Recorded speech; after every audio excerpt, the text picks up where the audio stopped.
जय गुरुदेव। बाबा जय गुरुदेव की गूंजती वाणियाँ, वाणी जय गुरुदेव की। गुरु हर वक्त मददगार है। तुम चाहे भले ही कितने पापी या पुण्यात्मा हो, जिस समय पर तड़फ पैदा होगी और दरवाजे पर पुकार लगाओगे तो यह सब पाप और पुण्य झड़ेंगे, सबकी सफाई हो जाएगी। अपनी गलतियों की क्षमा मांगो, बार बार क्षमा हो जाएगी। जब औरों पर कृपा कर रहे तो हमारे ऊपर भी कृपा हो जाएगी। हमारा भगवान बड़ा रहमान है कि बड़े बड़े पापियों को क्षमा कर देता है। बड़ा रहमान है वह। महात्मा का प्रेमी तो कोई कोई होता है जो उन पर कुर्बान हो जाता है, बाकी तो आते जाते रहते हैं। लाखों करोड़ों में कोई एक गुरु से प्रेम करता है। असली भक्ति करने वाले अटल रहे हैं।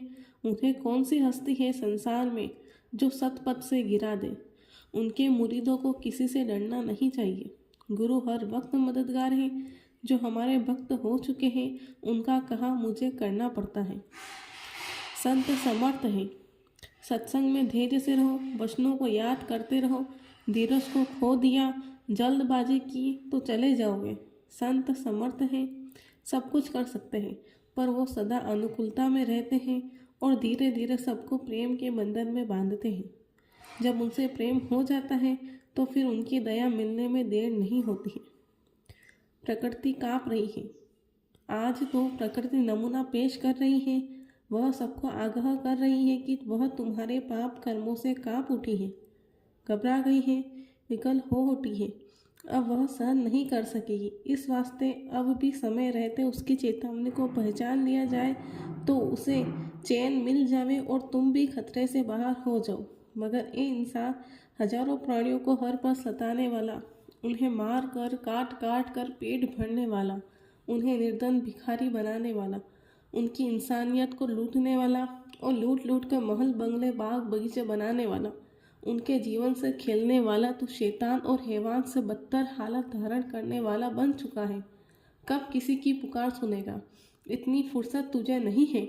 तब प्रकृति कुदरत तुझसे इतनी परेशान और तंग आ गई है कि वह काँप रही है और पुकार पुकार कर खबरदार कर रही है, मगर होश नहीं आता। 21 अक्टूबर 1964 जयपुर। बड़े बने 3 मार सही। एक बात ध्यान रखना, जब तक आपका काम पूरा न हो जाए तब तक गुरु का काम मत करना। गुरु की जिम्मेदारी बहुत बड़ी होती है। अगर यह जिम्मेदारी पूरी न कर सके तो बड़ी मार पड़ेगी। जो गुरु बन गए, गुरु की जिम्मेदारी न समझ पाए तो उनके चेलों को तो कम लेकिन गुरु को बड़ी मार पड़ती है।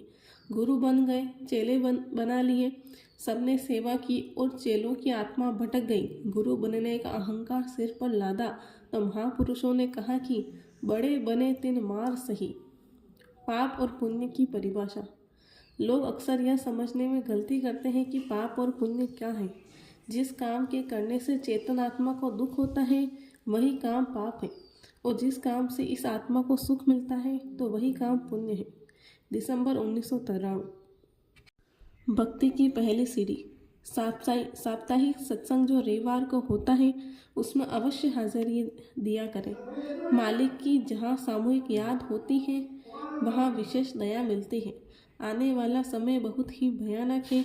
भक्ति की पहली सीढ़ी आज्ञा पालन और गुरु की आज्ञा है कि ध्यान भजन सुमिरन रोज रोज बिना नागा के करो। सो मो सन कही जात न कैसे शाक बनिक मनि गुण गण के जैसे। जय गुरुदेव।